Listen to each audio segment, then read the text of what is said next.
Oi pessoal, sejam muito bem-vindos a mais um vídeo do canal e hoje eu vou trazer mais um caso criminal.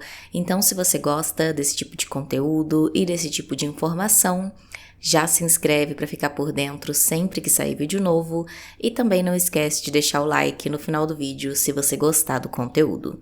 Então é isso, eu vou puxar a vinheta e vamos começar o caso de hoje.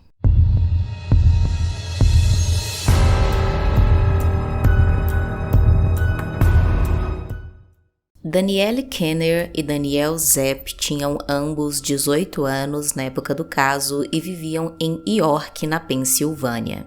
Os dois eram universitários e se conheceram através de um amigo em comum. Logo então, eles criaram um interesse um pelo outro e resolveram sair juntos para um encontro para se conhecerem melhor. No primeiro encontro, então, o Daniel levou a Danielle para jantar fora. Eles se divertiram muito nesse primeiro encontro, conversaram muito, contaram coisas ali da sua vida um para o outro. E o interesse, então, entre os dois cresceu ainda mais e eles resolveram, então, continuar tendo encontros depois disso para se conhecerem melhor e, quem sabe, começarem a namorar. Em 8 de janeiro de 2000, então, o Daniel entrou em contato com a Danielle, convidando ela para um segundo encontro, mas dessa vez ele queria que ela escolhesse o local onde eles iriam se encontrar. Ela estava um pouco nervosa porque estava super interessada nele, Então ela pediu algumas dicas para a mãe dela e a mãe dela deu uma dica para eles saírem apenas para caminhar um pouco pela cidade e conversarem. E então a Danielle achou uma boa ideia e convidou o Daniel para os dois se encontrarem ali em um cais à beira-mar para ficarem ali caminhando e conversando, e assim foi. À noite, então, os dois se encontraram ali, conversaram muito e se divertiram, assim como no primeiro encontro, porém, eles foram interrompidos por um homem desconhecido que se aproximou em uma caminhonete junto com um cachorro Rottweiler, perguntando se os dois jovens precisavam de carona. Os dois negaram então a carona e continuaram caminhando e conversando, porém, o homem continuou seguindo eles com a caminhonete, até que mais à frente o homem parou a caminhonete na frente deles, bloqueando a passagem,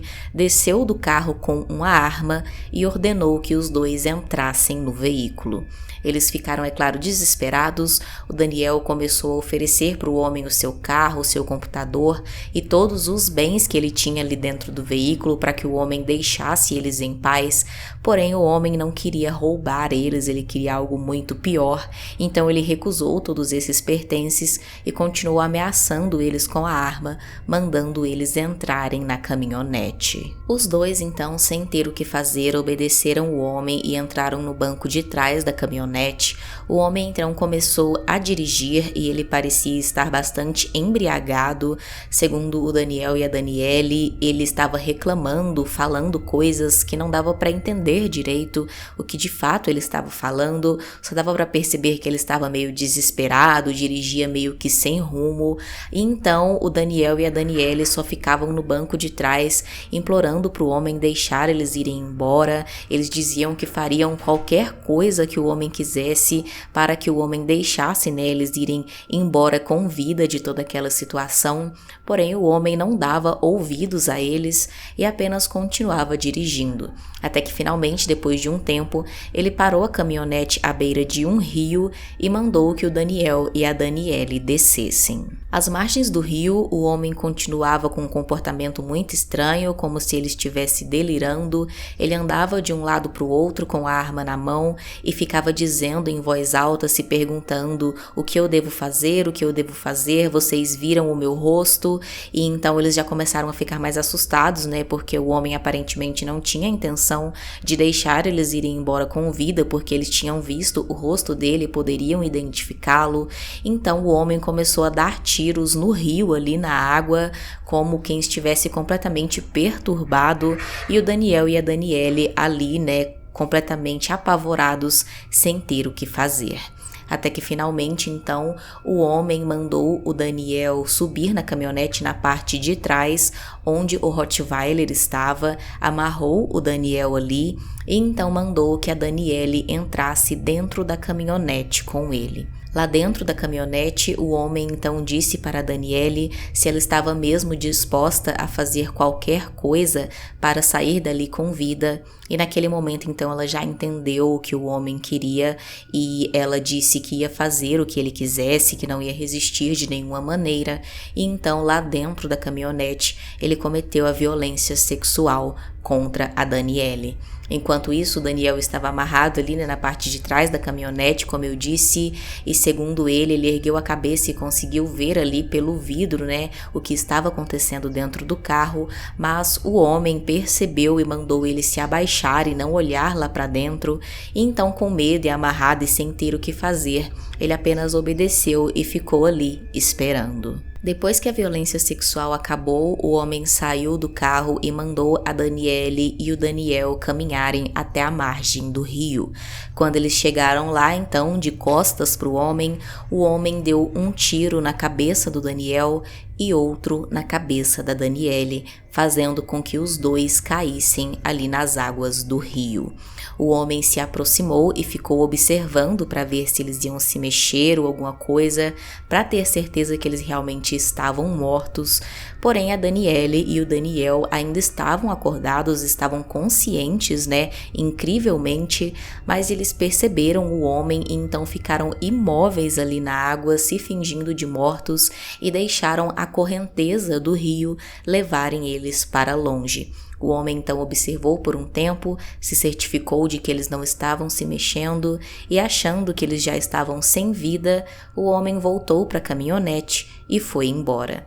O Daniel e a Daniele então foram levados, né, por um longo pedaço ali pela água do rio, até que eles chegaram na margem do outro lado e um homem, um pescador, acabou vendo eles e conseguiu, né, buscar ajuda, tirar eles da água e levou eles para o hospital. Os dois foram então levados para o hospital em estado grave. Chegando lá, a Daniele precisou ser colocada em coma, enquanto o Daniel, né, não precisou. Porém, ainda assim, a situação dele era muito grave, né? Ele tinha chances baixas de sobreviver, precisou passar por cirurgias, tanto ele quanto a Daniele.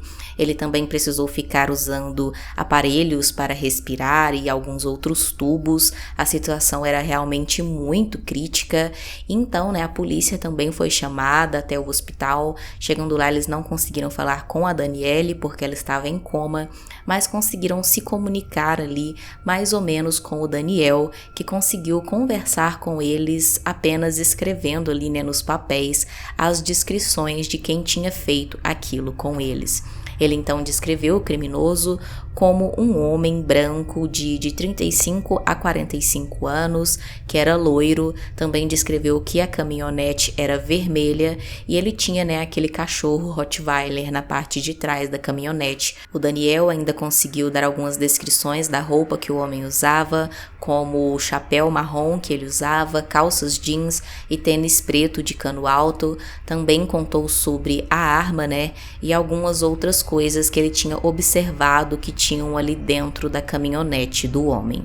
Com essas informações, então, os policiais começaram a checar em alguns suspeitos que já tinham passagem pela polícia e logo eles conseguiram encontrar um homem que batia completamente com a descrição que o Daniel tinha dado. William Babner era um homem já conhecido pela polícia por se envolver em confusões quase que diariamente. Ele já tinha passagem na polícia por violência doméstica, brigas com outras pessoas pelas ruas e sempre, né, durante essas confusões, ele era encontrado completamente embriagado, o que batia também com o depoimento do Daniel, que disse que o homem parecia realmente muito embriagado no momento do crime.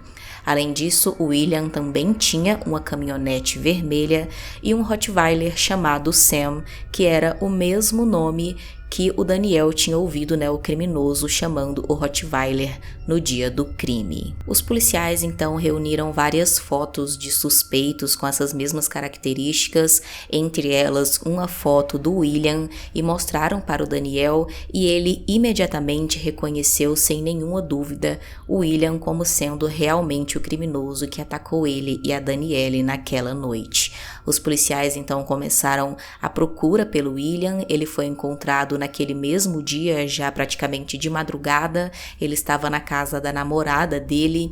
Porém, os policiais perceberam que estava ele, a namorada e os filhos da namorada dentro da casa, então eles ficaram com medo de agir naquele momento e o William tentar usar alguma daquelas pessoas que estavam ali como refém para tentar fugir do local. Então, eles ficaram esperando ali do lado de fora da casa durante toda a madrugada, até que na manhã seguinte, finalmente, a namorada e os filhos foram embora e o William ficou sozinho. Então, eles finalmente, entraram na casa e realizaram a prisão dele.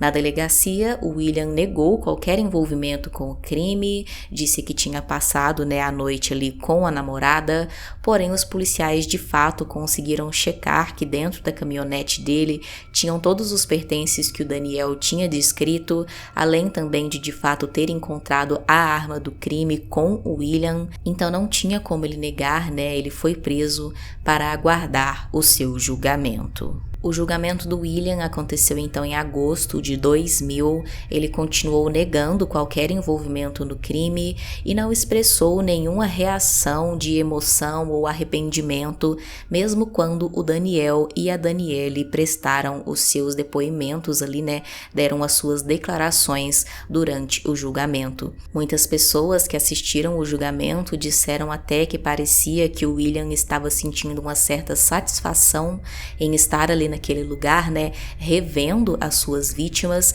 e vendo eles contarem novamente em detalhes toda a atrocidade que ele tinha feito com eles. O William foi então condenado por 2 tentativas de homicídio, 2 acusações de sequestro, 1 acusação de roubo e 3 acusações de intercurso sexual desviante involuntário e 1 acusação de estupro, resultando numa sentença de 117 a 235 anos de prisão. Depois disso, o Daniel e a Daniele, que felizmente conseguiram se recuperar e retomar as suas vidas, até tentaram manter contato, mas era praticamente impossível porque toda vez que eles conversavam ou se viam, eles acabavam lembrando de todo aquele dia, toda essa situação extremamente traumática, e por conta disso, então, eles resolveram se afastar e terminar a amizade entre eles.